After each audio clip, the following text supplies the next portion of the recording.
So Sweetest Monster is a visual novel with some good mysteriously creepy vibes, and also some rather sexual situations that may make most of you uncomfortable at times, which is kind of the point, but let me explain. It's a game where you play as a married man named Robin, who has a beautiful wife and a daughter that suffers from a lot of mental health issues that you learn more about as the story goes on. Robin is not a very likable main character. In fact, at the beginning, every character is easy to hate and hard to like. You start the story off by learning about him and his wife, Sally's relationship issues. Neither of them seem to be in the right since we lack the context that the rest of the novel gives us, but cheating accusations are the first interaction between them. Fast forward, after an argument, Robin goes on a walk where he runs into a cat girl named Belle. She is apparently a spirit who used to take the form of his great aunt's cat that after he attempted to save her, fell in love with him. White Knight syndrome at its finest. Trying to avoid spoilers, but as the novel goes on, Robin and Belle get closer and closer. He justifies every action she does, every reaction he has to it, enabling it every step of the way. There's an underlying mystery throughout of who Belle truly is, what she truly wants, and what she's truly capable of. A lot of hints are scattered about, some cluing into the real reality, and others to throw you off the scent. I was pleasantly surprised by how well it worked with what was there, which can be greatly attributed to the characters themselves. I thought Robin was a good main character. I may not have liked him, but it was hard to hate him most of the time. He used humor to get out of, through, and around situations, which is something I really relate to honestly. He has an estranged relationship with both Sally and Melly. The reasons behind it are better to be experienced for yourself, but let's just say he's not blameless in it all. He's a music teacher, gets put down because of his job, as people say it's not a real one, or not a real subject to teach even, disregarding the immense amount of stress that putting up with loud kids with loud instruments would be on a person. He feels like a stranger in his own home, in his own marriage, tiptoeing through life as if he's walking through a minefield, which is what makes the carefree Belle so appealing. She's a mischievous girl, a mischievous spirit that says some may even call her a demon or a monster. She can only remain in human form temporarily because she's not powerful enough to assume it permanently and make sure to make the most of her time that she has. She has moments where she seems as carefree and innocent as a child, moments where she's wise far beyond her appearance, moments where she's too adult for her own good, and moments when she can be absolutely threatening. She's been alive for many years, with many experiences, and due to that has a disdain for humanity and how we approach life, which leads to a perspective that opens the door to some really compelling conversations regarding valuing time, valuing life, understanding love, accepting responsibility, etc. I won't get into it too much here, but she is brutally honest with Robin at times in ways that shut down all the poor excuses he makes for himself and the situations that he puts himself in, which is super important to take note of, especially in regards to how it all ends. They do have good chemistry at times too, which again is related to the ending, but the build up to it leaves us with some really sweet moments, even if they're always outlined with a looming sense of unease. Sally, although hard to like at first, due to Robin being an unreliable narrator, grows into a rather likable character as well. I wish there were more moments showcasing her relationship with Robin than what we got though. The focus was too much on Belle and Robin, which made the conflict of adultery harder to care about than it should have been. Melly falls into the same complaint for me. If we had a few moments building her up as a person on screen instead of just being talked about, I'd care more about her. Maybe let us play from her perspective for a moment. Let us play through a flashback of a terrible time in her life and what led us there. I just really needed a moment to get attached to her as a person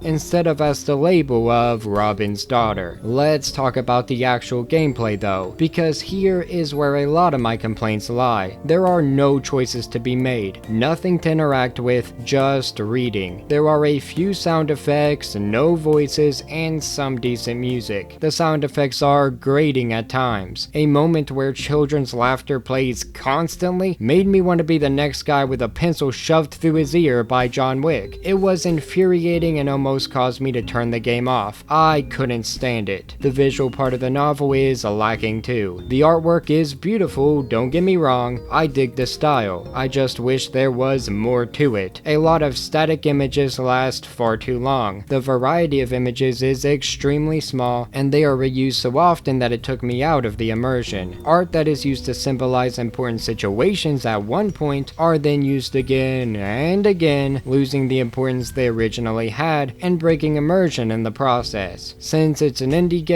I can cut it some slack, especially since it's got a cheaper price point to balance it out, but please keep in mind that the visual part of this visual novel has more limitations than most within the genre that I've played, which is demonstrated very well right at the beginning, since the game's hook is absolutely awful compared to the game that follows it. It starts you out by building some backstory, but it's just plain text on a black screen for what feels like forever. It's an extremely unengaging way to start a game, to start a visual novel, and heck, even most actual novels have more compelling first few sentences than this one does. It seems like a silly complaint, but first impressions really matter, especially in games such as these. If I was going by my first impression, then I'd have dropped the game within the first few minutes, especially given the large amount of other games that are at my disposal in my backlog. Thankfully though, I was given a review key for this one, so out of respect for the chance given to me by that gesture, I decided to stick it out till the end. I'm glad that, even through my complaints, it was still worth it in terms of experiencing the game as a whole. I may make a spoiler video going into some of the things brought up within the game, certain plot points, and the ending, but we'll see what happens, no promises. It may not be too appropriate to discuss on YouTube. Yeah, just be warned. It's a decent game with a lot of flaws and a lot of good that I would only recommend to those of you that can stomach some taboo or distasteful characters and situations. It doesn't go too much into great detail when it doesn't need to, but that doesn't change the fact that what does get brought up is something that may physically make you sick depending on how attached you get to it. I want to make sure to make that abundantly clear right now, so nobody can say that I didn't warn them. This game is not afraid to make you uncomfortable, so if you give it a try, you best be prepared for that. Regardless, I actually really enjoyed it, and I thought that even though it was limited by budget, they did a good job, especially in terms of crafting a story that had a lot that I wasn't expecting when going in blind. They took a lot of risks here, and whether that is for better or for worse depends entirely on those that play it and how they interpret everything that they see. We may have totally different feelings on the game due to far different perspectives, and I think that that's a unique draw that may cause a lot of conversation and discourse, both good and bad. Anyway, to the folks behind it, I'd definitely be open to playing your next game, whatever it is. So thank you for the key, I truly appreciate it, and for more news, reviews, and whatever we choose, stay tuned to Nerdsfeed. Have a great day, thank you.